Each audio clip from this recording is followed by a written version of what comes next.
Ladies and gentlemen, welcome back to episode 28 of the Grappling Growth podcast with me, Joe Testori. On today's podcast, I was fortunate enough to have Jacob Bowman. He is the founder and head coach of Smma Jacob and I connected on LinkedIn a couple weeks ago, and I could just feel his energy. This is a podcast which doesn't really talk about business all too much. We talk about his fiance getting married, religion, his favorite book recommendation, and how, it was such a profound podcast that we recorded that I just want you guys to listen to it. I hadn't previously spoken to Jacob before, so we had no real mutual conversations really, apart from a few conversations on LinkedIn. So this really caught me by surprise, and it's a podcast that has actually humbled me. So I would love for you to soak in the experience too. Anyways, guys, enjoy, and thank you for tuning in again to the Grappling Growth podcast. Love you all. Take care. As entrepreneurs, we all experience challenges in our business journey. I'm Joe Testori, and the Grappling Growth podcast is my attempt at documenting my entrepreneurial journey while building my brands. I sit down with fellow entrepreneurs, understanding how they grapple with growth. I hope you find value and enjoy. Jacob, man, good to have you on the pod today. Thanks for joining me all the way from Florida. My first question to kick things off is, what does growth look like to you? Yeah, growth to me looks a lot like a lot of trial and error, a lot of making mistakes, a lot of doing things incorrectly, right? Because the more that you do things wrong, the more than you actually know how to do things right. So I'm a huge believer in,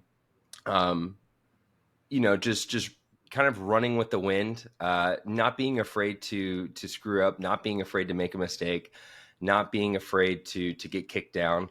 I feel like that is probably one of the biggest things to growth. I talk to people all the time that are afraid of just hitting the button, or afraid of starting the conversation, or afraid of picking up the phone and talking to someone, and that's holding them back. There was a speech, I can't remember the guy's name, back in the 90s, and it was one of the most impactful things I've ever heard in my life. And he said, the places that dreams go to die are in the planning phase, in the waiting phase, in the I'm just waiting to be ready phase.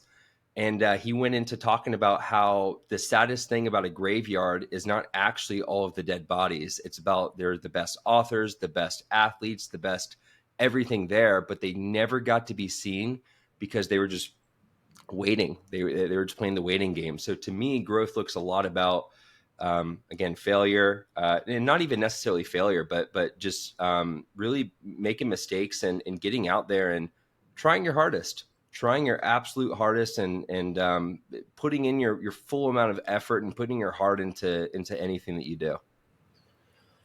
That's a really interesting answer, and I'm really curious as to what do you think in life has got you to the point where that made you think of growth like that?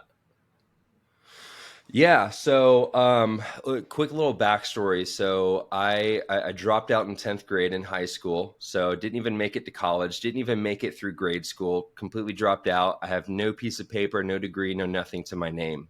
So I went down the road of where statistically 99% of people would end up in jail, on drugs, or dead, or whatever, like complete failures. And so I had to go through a lot of battles internally, externally to kind of get to this point. It was actually about 11 years ago is when that happened. And so all I've seen is just going to war with myself, with the people around me, with the world, with society, with what you should do, what you shouldn't do, and learning how to break rules and kind of form things to how you want. And a lot of that, I would argue at least half of that had to come from doing the wrong things. So many times that I did the wrong things, man. I did the wrong things that completely just tore me down and built me back up. And you can kind of relate it to the gym. I mean, how do you grow muscle? How do you get bigger? How do you get stronger? You have to tear down your current muscle. That's what lifting weights is about. You're literally tearing your muscle fibers down so then they grow back up and they grow bigger and stronger. So I'm huge on pretty much like destroying the old you, destroying your old self and leaving it behind and forming this new form of yourself, and kind of like flipping the page to the new chapter and just keep going. So over those last 11 years of dropping out of 10th grade, and how old is 10th grade?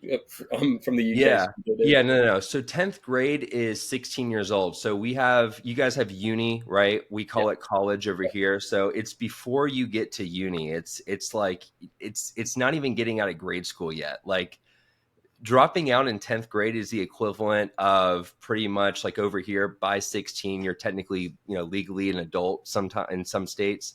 That's what I did. As soon as I was like legally an adult, I dropped out, got into sales and said, screw it, I want to do sales.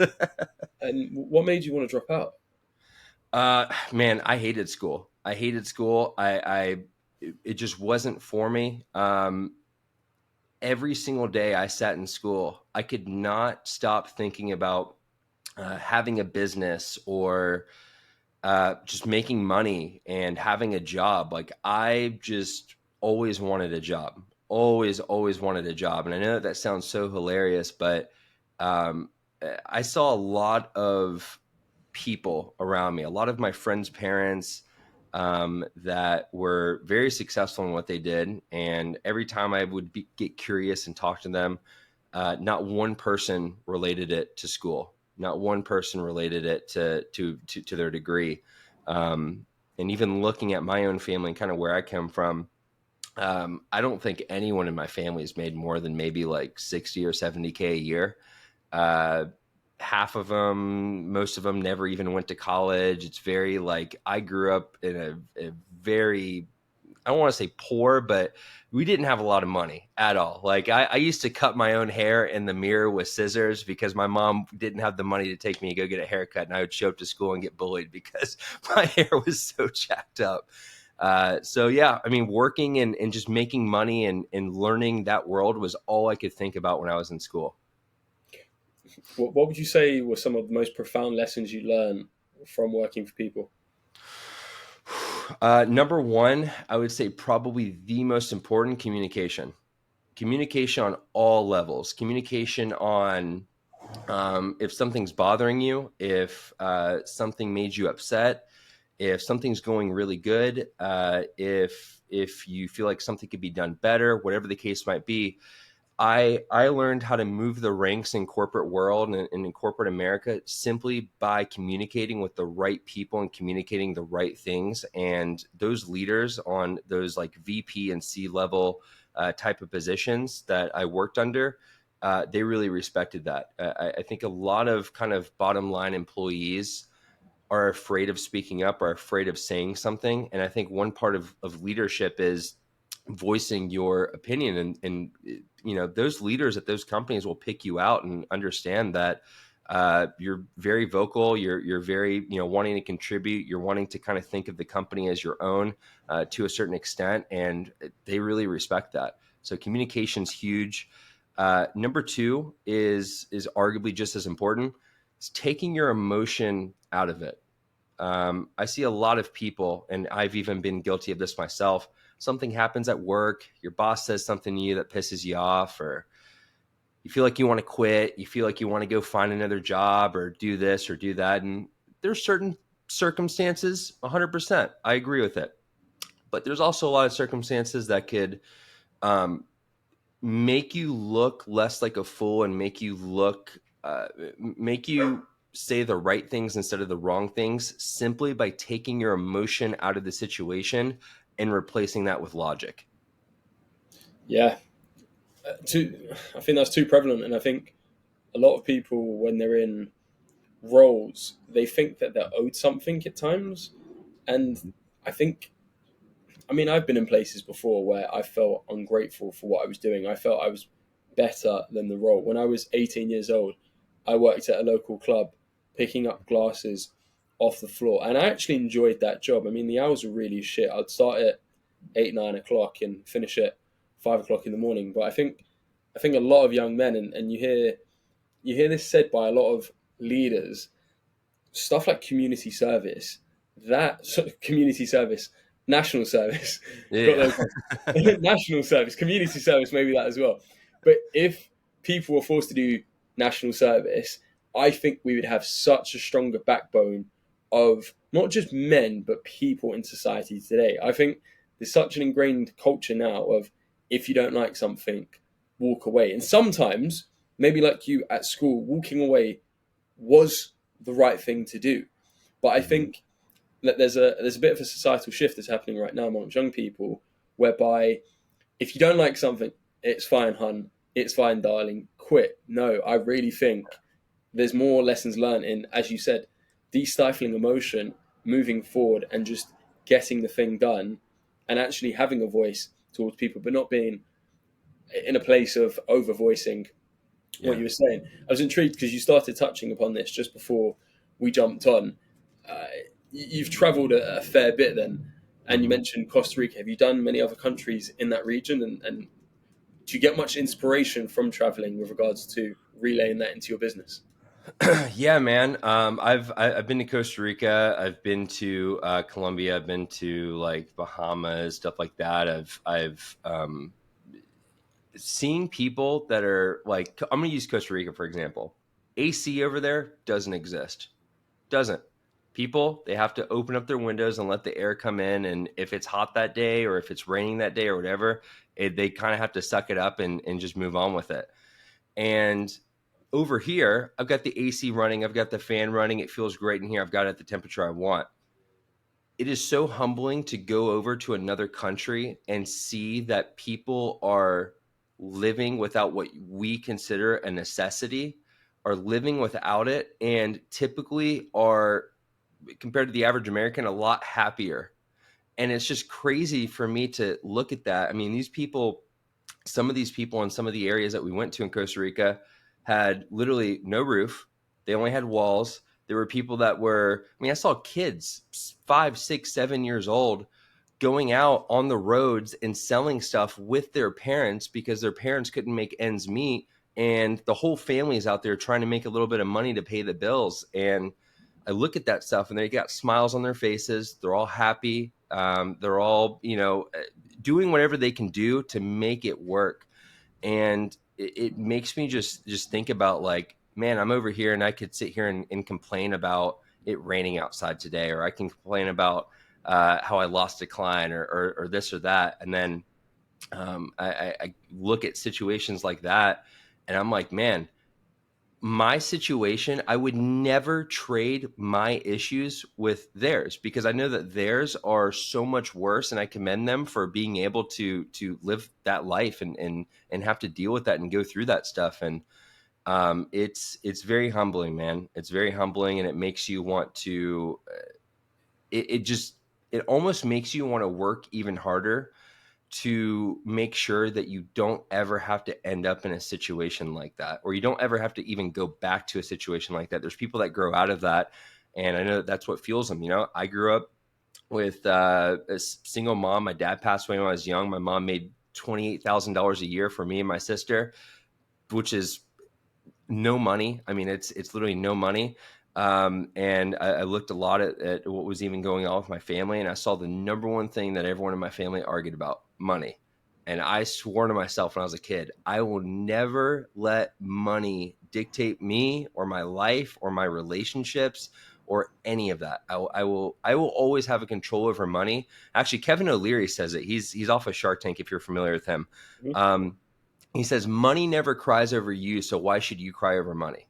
And it's like so true that people let this bill or this number in their account like control and dictate their lives and like eat away at them. And it's like, if you can learn how to have control over that aspect of your life, you can relieve a very large amount of stress that a lot of other people are struggling with and dealing with on a day-to-day basis.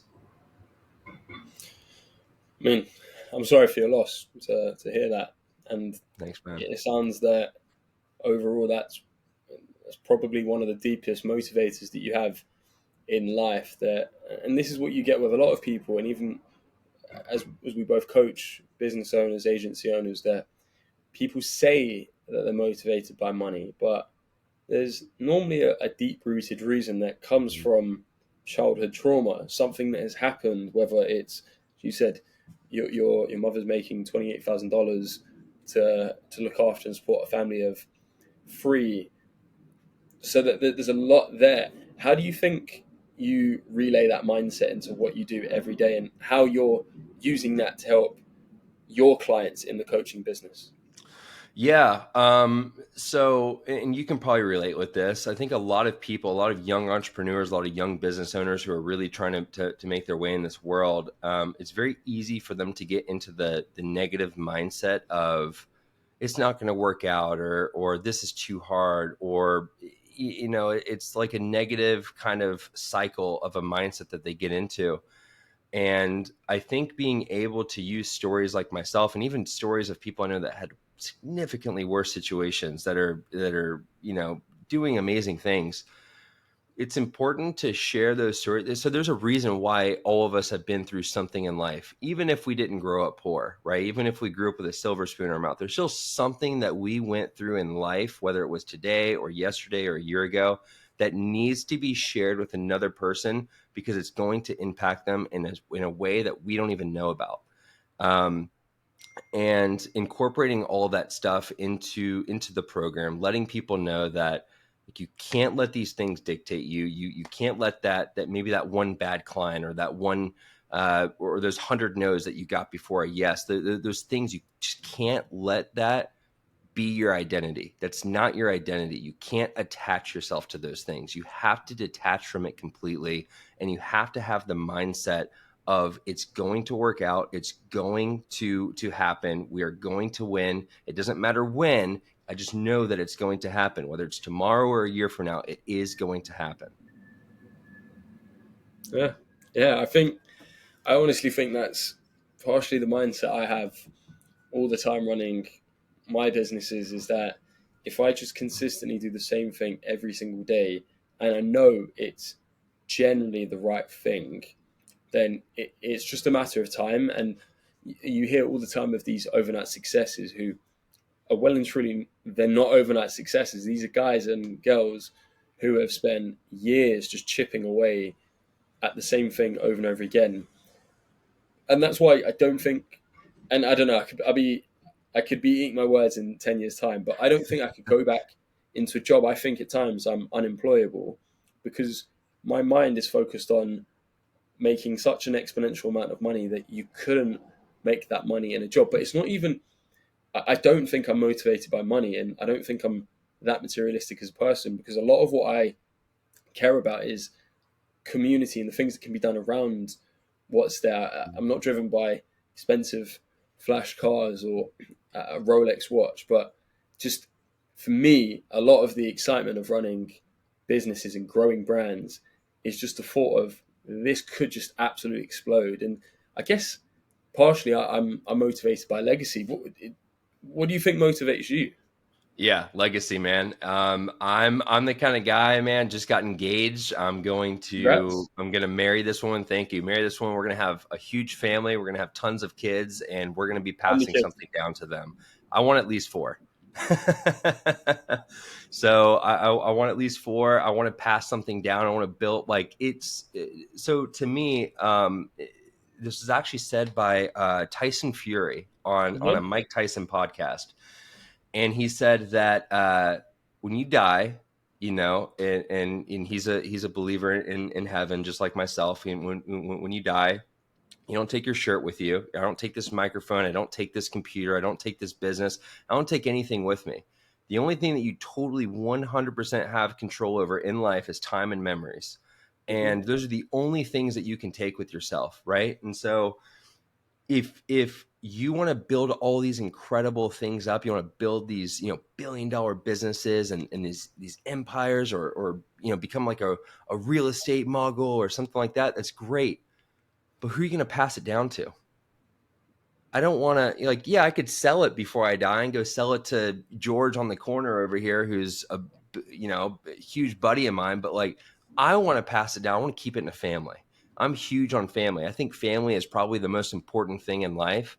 I think having kids and just having, like, I don't know, man. When I look at people and I see like such a healthy family and they're all so close to each other and it's a big family and they're just all like working their tails off and they're all like just so committed to not only each other, but what they do.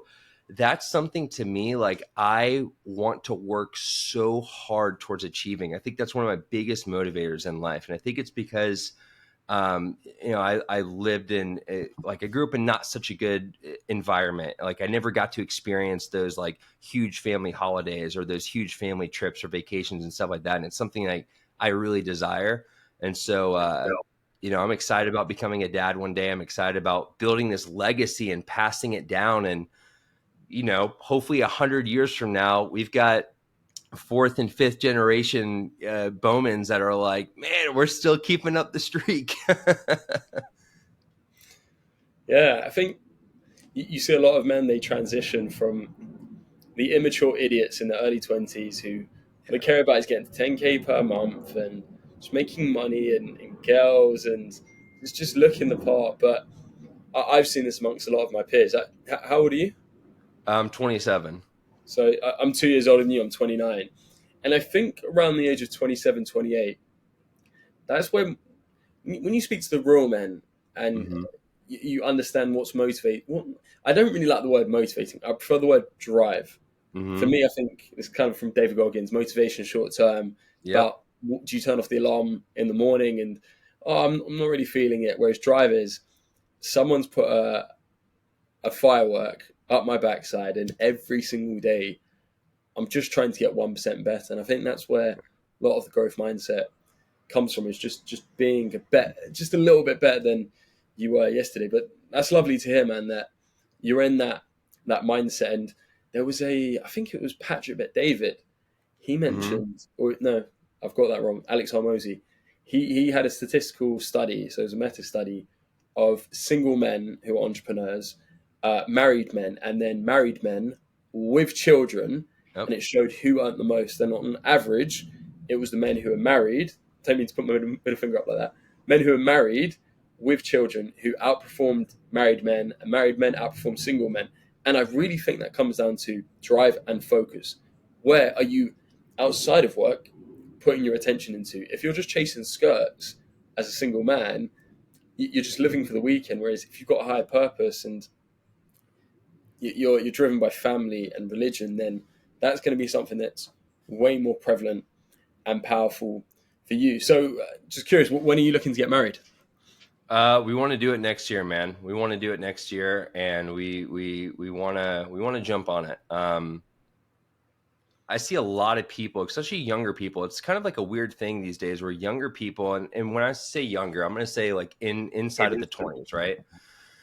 They want to stay engaged for like 4, 5, 6 years, and to me, that's just so weird. It's like, why do you not want to? Why do you want to not commit to marriage, right? And then there's the whole thing of, oh, well, like sign the prenup and this and that, and it's like, okay, so you want to sign a contract before you want to put a contract on your marriage. It's like I have a lot of, I'll say, controversial opinions about marriage that go against a lot of what is out there.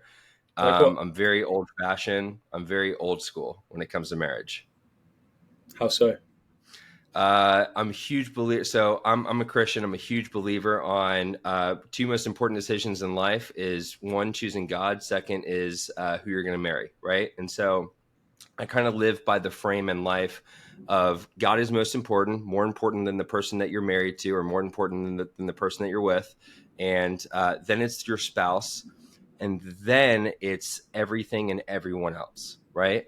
And so if let's just say with me and my fiance, for example, if we don't keep God at the center of our relationship, then we're relying on each other. And we're two imperfect humans coming together, right? We're not even anywhere close to being perfect. I can't rely on her and she can't rely on me. She's not gonna, this whole concept of saying like, oh, this person completes me. No. If you're not completed going into a marriage, if you don't feel fulfilled going into a marriage, you're going to destroy that marriage. You can't rely on someone else to complete who you are as a person. It's just not possible. Have you ever heard of the saying, if you take care of me, I'll take care of you? I haven't. No. It's a really popular saying. Maybe it's just here in the States, I'm not sure, but it's a really popular saying, like, oh, you take care of me, I'll take care of you, kind of like I'll scratch your back, you scratch my back kind of thing. And it's terrible. It's a terrible mindset to have, but it's a mindset that most people have. And you have to, if you have to take care of yourself before you take care of someone else, right? I can't be a broken pile of junk going to a high level woman and expecting her to fix every single bit of me. It's that's one, that's not being a man, and two, that's not taking extreme ownership, and three, she's not me. She can't dictate every single decision, every single choice, every single feeling, every word, every emotion that comes out of me. I have to take ownership of that, just like she has to take ownership of herself, right? And so I'm huge on being able to take care of yourself so you can take care of the other woman, or the other person, I should say, because it goes on both sides. I'm huge on as a man being a leader in your relationship. You have to lead. I see a lot of relationships out there where the man's not leading and it destroys the relationship. Very old fashioned thinking on that. And it has nothing to do with being the better person or making the decisions or anything like that. It has to do with enabling the in this circumstance, the woman that you're with, the wife, into being that better person, to being that supporter, and to being that caretaker. I'm also big on, I really think that women are meant to raise families and take care of families. And, before we met, she wanted to be, super big entrepreneur, go out and do all these things. And she quickly kind of realized that she didn't want to do that. That's actually not what she felt like she was being called to do. She felt like she was being called to be a mother and raise a family. And, if you look at divorce rates, let's take divorce rates in the US, it's like 54 or 55%. It's like more than half of people are getting divorced, right? And they're actually getting divorced at a quicker rate. And you go back into like the 70s, 60s, 50s, when mostly predominantly women were staying home and taking care of the families, divorce rates were significantly lower than they are now, right? And so when you take the two parents of the family, the mother and the father, and you put them outside of the family all day, every day, and the kids are being taught and raised by other people, teachers, nannies, babysitters, all that stuff, what kind of damage does that do to the family? Like, everyone's separated from each other. No one's on the same team. It's like a football team. It's like we're all playing on separate fields, but we're all trying to win the same game. You can't. We're all playing different games. It's never going to work out. We're not doing it together. So in that sense, and some of those belief systems, I'm more old fashioned when it comes to marriage and relationships. It's an interesting perspective, and the analogy you used there of playing on 5 different fields, but you're playing the same game. I'm curious, because you spoke about, and I believe what you said, it's the case of you're on a plane that's crashing, you have to put your own oxygen mask on first. And I think a lot of people work on their spouse, their partners a lot of the time. But for me, just spending time in the gym, going for walks by yourself, I think a lot of people nowadays struggle to be lonely, spend time by themselves. And I would say I really enjoy spending time by myself, and that's increasing the older I'm getting. For you, when was the penny drop moment for you where you said, I want to propose to this woman? So this isn't like when you proposed, but you first got that gut feeling and said, I want this woman to be my wife. Oh, dude, I told her in the first 30 minutes of our first date that I was going to marry her. I Well, I just don't knew. know how that would work in the UK. I think most Yeah, guys don't. no, literally within the first 30 minutes of our first date, I definitely felt a calling from God that she was the one. I said, I'm going to marry you, literally in front of her, because we met on a dating app, literally in front of her. So I'm deleting all the dating apps. I'm deleting all of cutting off all communication with any other girls I'm talking to. I just want to let you know I'm fully committed to you. I said, this is it. I said, I'm here to do right with you, right? Because I'm a guy. I've screwed up relationships in the past. I've treated women wrong in the past, and a lot of it. And I like what you said. A lot of people are uncomfortable with feeling lonely and being with themselves. But the thing is when you can learn how to do that, and you can learn how to love yourself. If you know how to love yourself, you know how to love someone else. right? And you may not know how to love someone else to the T. There's a lot of learning lessons, but if you can learn how to love yourself, you can learn how to show love to other people. You can't show love to other people if you don't know how to love yourself. And knowing how to love yourself comes with being alone, comes with, like you said, going to the gym, working, dealing with things yourself, dealing with problems and emotions yourself, and talking to yourself, and getting through some of these things. And I think that is, I think before I met her, I did go through a season of that for about 2 to 3 years. I went through a season. I actually stopped going on dates. I stopped talking to women. I actually hadn't been with any woman for over a year before I met her. And it was probably the most powerful thing I had ever done in my life, because I got so in tune with myself and my own conscious, where when I went into that relationship, I was very determined to make it right. I was very determined to make it work. And I was 100% committed, because I knew what it was like to be by myself. I knew it down to the core. What sort of work did you do on yourself within those 2 to 3 years? I had to take a lot of thinking about me, a lot of selfish thinking. And I'll clarify here.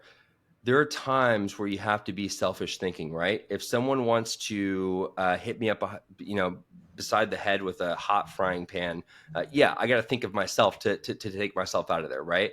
If someone wants to steal money from me, right, I have to think of myself. If someone wants to point a gun at me, I have to think of myself. There are times where you have to be selfish, or not making a bad business decision. But a lot of that as well is, when you look at a relationship, the whole point of a relationship is that I have to serve her and she has to serve me. We have to serve each other. We have to literally compete to outserve each other. And if in a relationship, if you're competing to outserve the other person, your relationship will flourish, because you're determined on doing better at serving the other person than or whatever I was about to say. You're more determined than outserving her than she is outserving you, right? And to me, it was getting a lot of that selfish behavior out of my head. A lot of thinking about, well, if I'm going to go date a girl, she has to do what I want her to do. She has to say what I want her to do. She has to do everything that I want her to do. Me, I. And it's like, dude, if you look at the world, even outside of relationships, nothing is going to go the way that you want it to go. It goes back to that saying. It's like, man plans, God laughs. I'm so big on that, on that quote, because it's like, we could plan everything we want. We can have our expectations up to here. But the reality of the situation is that this is usually expectations, right? They're so high, and then reality is right here, and everything in between that gap is resentment, it's anger, it's frustration, it's all these different things. And when you can learn to just throw away the expectations and just learn to be a better person and grow, man, that is, I have to say, that's probably one of the most powerful things I learned what to do with, not only in my relationship with her, but my relationship with people in general. So, and that leads perfectly onto a question that I try to ask most guests that come on. Mm-hmm. You're 27 now. What advice would you give to 20-year-old Jacob? 20-year-old Jacob, I would tell him to shut up and listen. 2 ears, one mouth, as you said. Yeah, shut up and listen, man. When I was 20, I thought I was hot shit. I thought I was the toughest. No one could touch me. I thought I was just the biggest, baddest thing around town. Not even close. Still, even to this day, not even close. It never will be. Never will be. I thought I knew everything. I thought I could figure everything out myself. I thought when people would tell me certain things, no, it didn't matter. No, they're wrong. And yeah, there's some things like, don't take advice from people you wouldn't trade places with. But when there were people that I really looked up to that would tell me something, I looked at them, I was like, whatever. Like, or I would always listen with the intent to respond, not with the intent to actually understand. And so I was very responsive. I just wanted to respond to everyone. And there were a lot of times I kicked myself. I'm like, I should have just shut up and listened. I should have never even said anything. I should have never done any of that. That was probably the biggest piece of advice I'd give to my younger self?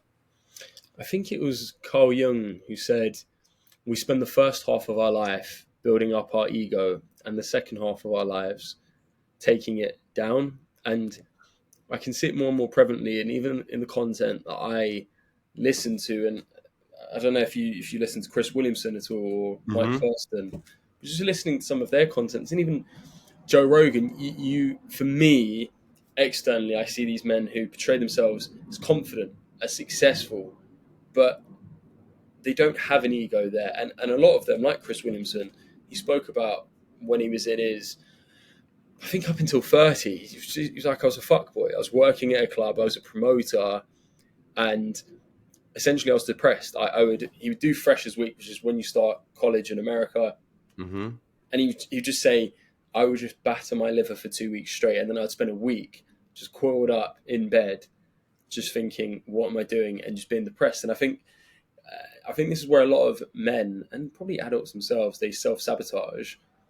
And it was a really famous quote from Napoleon Hill. I believe he said that most men are unsuccessful or aren't successful by the age of 40 because they're so fixated on women. And you just think of it, that there's so many people, and Patrick David talks about it, but so many people out there that have such great levels of potential, but they're Mm-hmm. hindering themselves because they're finding all of these vices. And this is a real reason as to why I wanted to start this podcast, is to document my journey, also get other people on this podcast that hopefully 5-10 years time, when you've got little Jacobs running around, you can say, hey, this was your dad and this is what I spoke to about this guy, maybe bleeping out all of the swear words and whatever, but there's that level of there, and you're probably going to listen to yourself, and I'll listen to myself and think, oh my god, did I really Yeah. say that? Or was this my mindset? Was this my perspective?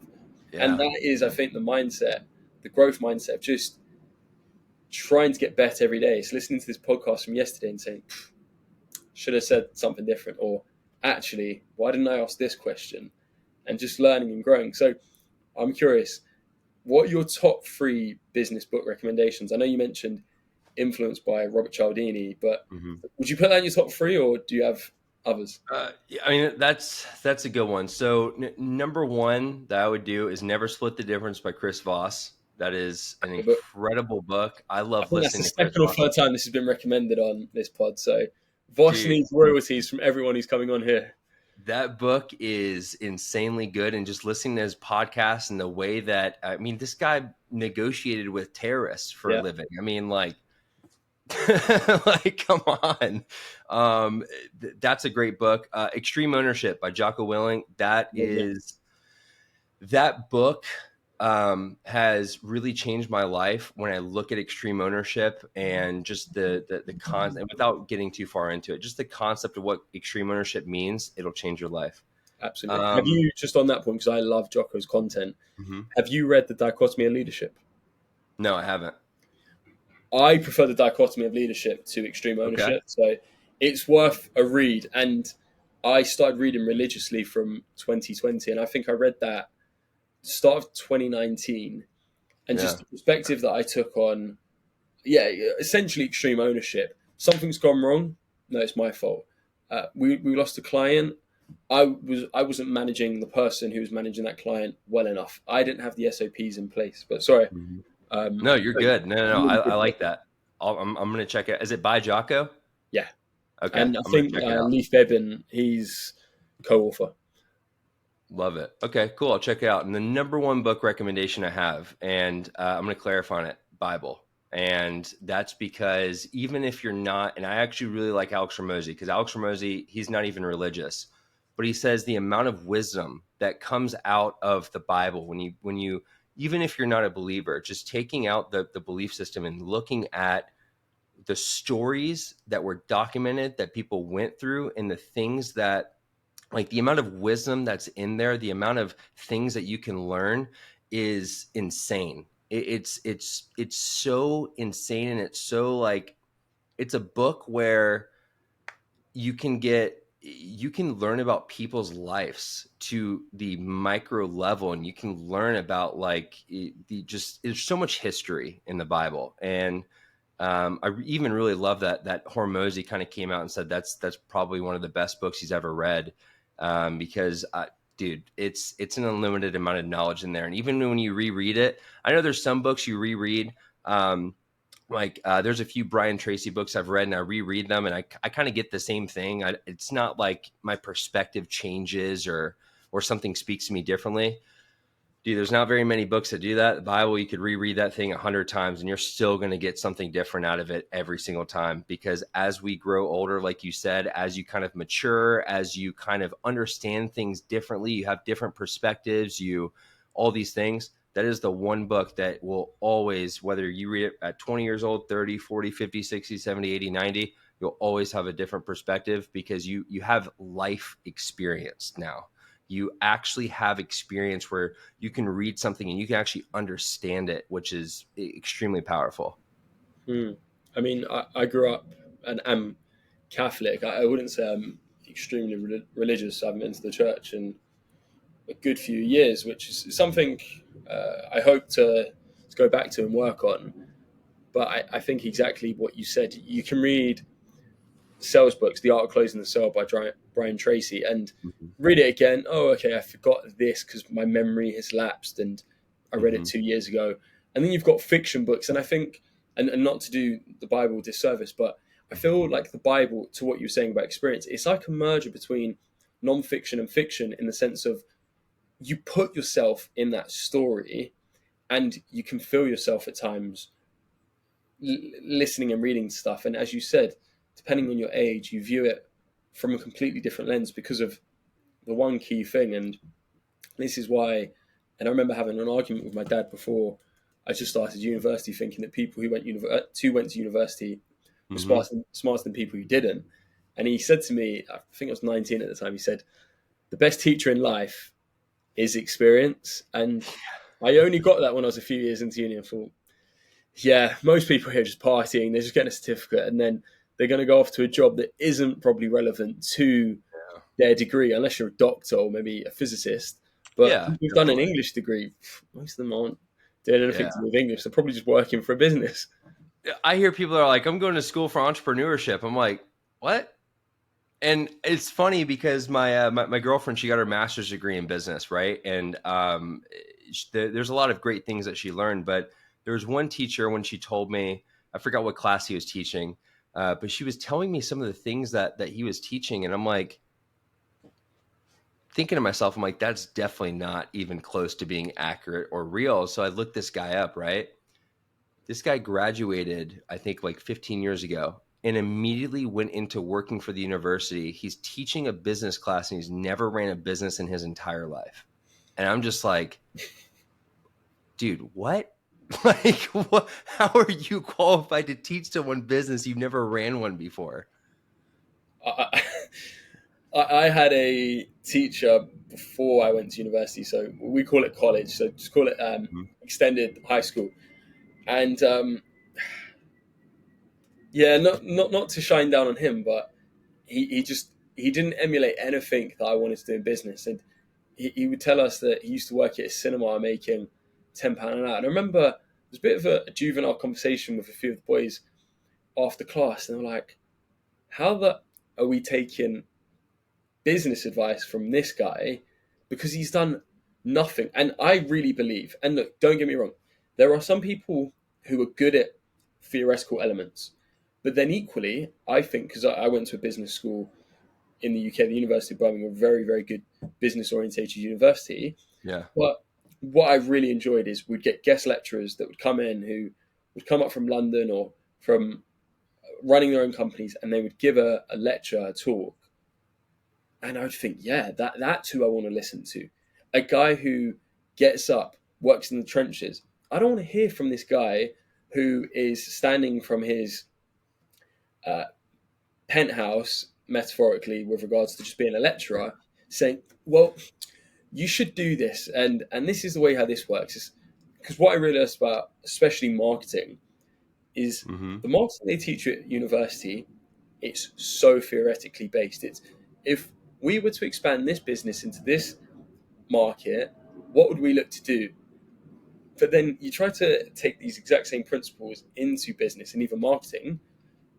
The question should be, what do you do when the marketing campaign fucks up and your client is breathing down your neck saying they're not going to pay you next month's retainer? That's a Yeah. completely different question. And most people can't even give you a clear cut answer. And that's where, not to plug your business, my business, but coaching businesses from agency owners, that's where we give that value, because we can turn around and say, hey, actually, I've got 7 years of experience and I've had this guy sue me and I've had an issue with this client. And how do you deal and circumnavigate these issues? So my question to you, which is a complete sidestep from what we were initially talking about, what made you want to start your coaching business, and how, as two-pronged question, how do you find most of your clients? Yeah. So what made me, I'll answer the second part first because it's the easiest. Finding most of the clients, social media, pumping out content and referrals, word of mouth, social media, people being able to see that you know what you're talking about. That's the easiest form of acquisition. What's your favorite channel? LinkedIn. I love LinkedIn. LinkedIn's my favorite, man. I That's love where we LinkedIn. connected, I guess. Yeah, I love LinkedIn. I think LinkedIn is an untapped, especially in the agency space. I think it's it's a little untapped in terms of like, there's no like super like big predominant, like someone owns the entire agency space on there. Just on Twitter, for sure. On YouTube, for sure. LinkedIn, I don't think that there's that person yet. I think there's a lot of room there. In terms of what made me want to start my coaching business, I think sales is the most important aspect to any company, because without sales, you have nothing. There's no HR. There's no marketing team. There's nothing without sales. You have to have sales to have a business.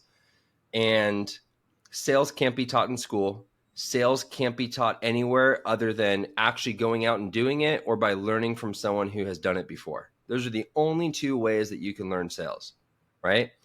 And so I have a belief that sales is either the worst paying job in the world or the best paying job in the world. It is. You can make zero or you can make an unlimited amount of money from sales. And I think there's a lot of things that come from sales: listening, speaking, negotiating, objection handling, learning how to be organized, learning how to just talk, learning the right words to say. There's so much that comes from sales. And I think that there's a lot of people out there that need that. There's a lot of people out there that need that coaching, that need that mentorship, that don't have access to that in their everyday life. And I think it's important to be able to offer something like that to people. You know, when I was younger, I wish I had mentors, don't get me wrong, but the whole like coaching programs didn't necessarily exist at nearly as much as they do today when you know, back when we were 17, 18, 19, 20 years old. It's a relatively new concept. Coaching's been around forever, but the way that we're doing it, you and I, is a relatively new concept. And so I believe that I look at it as another form of education, even though it's not in a classroom, but it's a way to get educated. It's a way to learn, and it's a way to be able to kind of what Hormozy says. It's the reason why you pay people the amount that they ask for is because it's an expedited way of getting information. You're expediting all the mistakes that they've made, all the screw ups, everything that they've done. They're expediting all that information to you, and so you're learning it like without having to spend 5 or 10 years of doing what they did. You can learn it right off the bat. So I think being able to help people truly know sales, truly know various forms of leadership and running a business is super important. I think it should be available to anyone who wants to have availability to it. Yeah, absolutely, man. I think the way how you put it, to Hormozy's point, it's expediting the knowledge gap. You have got someone there, and I think any good coach has their own coach, because you realize that as we were talking, we probably spoke for about 15-20 minutes before this call, and I just said, Jacob, look, we got to stop because we've got to talk about this on the pod. But it's a case of, you realize that when you kind of turn over one page and you realize, wow, there's just such a gust of of expanded information I haven't even thought about. But Mm-hmm. and this is where I think a lot of people struggle, is just getting the core foundations put in place, which leads on to a question which I've taken from the internet, which is from a fellow entrepreneur. And they asked, I'm just starting out in my agency. What would you recommend I do to get to 10K per month? I'd be curious to hear your thought process behind this. Imagine this is your Dude, call. don't let this control you, control this. There's so many people that spend hours scrolling, consuming content, watching other people do what they want, doing this, doing that, when they could easily pick up the phone, make 10 calls and book a couple meetings, walk in the door and start handshaking and closing deals. It's like, that's the easiest form of being like, if I was starting from zero, the first thing I would do, especially if I lived in a city where there's like potential prospects, I would start booking in-person meetings, providing free services, free upfront value, and then rolling them over into retainers. That's the first thing I would do. It's what I think is the most efficient way and the quickest way to grow.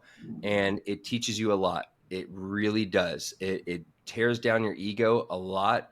And it really does teach you a very pure and raw form of sales, which is dialing in person, presenting yourself, providing value, communicating, stuff like that. That's the number one piece of advice I would do, is I have no problem with consuming. I love consuming content, but I think now that there's people that overly consume and don't actually put any action behind it. And you can watch a million Hormozy videos. You can watch a million, like anyone's content, right? It's all great. It's all fine and dandy, but are you putting action behind any of it? If you're not, then what's the point? Why are you spending all this time watching these videos and you're not actually doing anything? But actually putting action behind what you're learning and what you're watching, just do it. Literally, as Nike says, literally just do it. Just go out there and do it. Pick up the phone, go call a few local companies, take them out to lunch, talk to them, even if they're not a potential client. Dude, I've had people that didn't buy from me that still referred me to other people just because of the conversation. It happens. You just have to put yourself out there. You have to start getting people to know your name. Absolutely. I think I quit my job. I was working in central London, and I quit my job. And over that summer, and I was an idiot, I had £200 in retainers coming in. But I just said, you know what, I back myself. And I always think, as much as I love Hormozy, he has got some cringy quotes where he says, invest in the SME, which is so true. And I think you don't even need to financially invest in yourself. It could be the time to say, actually, instead of, as you said, getting your phone, scrolling on it, just doom scrolling, turn around and think of, okay, I'm going to look at content, watch content from whoever, but then I'm going to have pen and paper next to me, or I'm going to have my Google Doc up here, and I'm actually going to take valuable, viable notes, because we forget 90% of the information we consume within the first 24 hours, and then the remaining 5% over the next 30 days. So you're going to watch a video today and you're going to retain 5% of what you see there. But done is so much better than perfect. And the guys who I bang my head against the wall most with are the guys who, they come to me and we've got basic targets, outreach targets, because I think outreach is massively shone upon and people say don't do outreach, but that is one of the variable, that's probably the most controllable variable in growing your business that you have. You're not going to be able to know that if you post content, people are going to come straight to you. That's going to take time, or ads are going to work. There's a cost to that, which is financial. But even so, when you're running paid ads, not many times do you just switch on the ads and they start working. It's going out there, building those relationships. And one of the best pieces of advice I heard from Dan Priestley, who's on Diary of the CEO, he said, Stephen Bartlett asked him, if you had £100 left over every single month, what would you do with it? And what do you think his answer was? I'm curious. Maybe buy books. No, he said, get that £100, find one business owner in your local area, take them for lunch or dinner. I like that. And that was his advice. And similar to you, I thought, he said, don't worry about dollar cost averaging, stacking your money in a Vanguard or the S&P 500. He said, you're not going to make enough money over your lifetime. Go out, build relationships. That's essentially what he said, which is just echoing your point. Yeah. Yeah, I agree with that completely. I would do this exact same thing. Start finding people, take them out to lunch or dinner, even if it doesn't work out. You never know. You're at least planting a seed. Just keep watering it. You'll never know how big of a tree it'll grow. That's it, man. And I also think people have very good bullshit detectors for if someone is genuine or disingenuine. And you can really feel that with people. I had a guy at the back end of last year contact me trying to sell me his coaching services, and he did no research or due diligence on what I've done and what I was doing in my business. He probably just saw one thing, thought, oh, I can pitch this guy. And we got on this call and I just thought, you're just not a serious guy. And we spent 15 minutes and he said, oh, I only wanted to do this call because I don't gatekeep information and I just wanted you to take my course for free. Just give me your feedback. And I just thought, I know you're lying and you're just starting this course up and it's fine. We're all here trying to learn and grow, but I could just tell he's disingenuine. Anyways, to summarize the story, I never heard from this guy again, and he still watches my content to this day. And I just thought, it's cool, but just be genuine with your approach. If you're just starting out and you want a bit of information or you just want to collaborate, just be more direct and upfront, because a lot of us are smarter than you think. So there we are. Yeah. Just a question to you then, just before we wrap up. Sure. What's your goal with Scale My Agency over the next 12 months? What do you want that business to look like? My true goal is to hit the first milestone of coaching 100 agencies. I want to coach 100 agencies. I really want to collect a lot of data. I want to make a lot of mistakes with the coaching program and learn about what not to do before we go from, like, the first 100 is going to be a lot harder than going from 100 to 1,000. Absolutely. It's so hard to get those first 100 people. So we're on our way there. We're about a quarter of the way there. So just learning how to build a better system, build better onboarding, automations, SOPs, content, videos, community, all that stuff. And yeah, man, 100 clients. That's the first goal. Nice. Well, man, I've got my fingers crossed for you, and I'm sure you're going to hit that goal because you sound like you're providing immense value to people, and you're just a genuinely good guy. Appreciate it, brother. Thank you. Likewise. Yeah, man, it's been awesome chatting with you. Thank you, man. So just so people can find you, just where can people go to find you? LinkedIn, man. LinkedIn's my platform. I mean, obviously my website, scalemagency.com, but LinkedIn, I don't want you to buy anything from me. I just love talking to people, getting to know people interacting with my content, commenting, starting up conversations, stuff like that. So LinkedIn, Jacob Bowman, and I would love to chat with you and whatever. I'm collaborating on content, all sorts of stuff. Love it. That's how we met. I'm a huge believer in providing value to each other. Love that, man. Well, look, we'll add your LinkedIn, your website, and guys, scalemagency.com. It is a real website. He told me $3,500 to get that website. And I was like, how on earth did you get that domain? It's not even like .co or .io. It's the .com. And I was like, damn, I want to ask him where he got that from. So yeah, the easiest, if you're in the agency space, the easiest website to find. There you go, Jacob. Thank you so much for your time. And I'm sure we'll be speaking tons more on LinkedIn. I appreciate it, Joe. Thank you, man. Peace. Take care. See ya.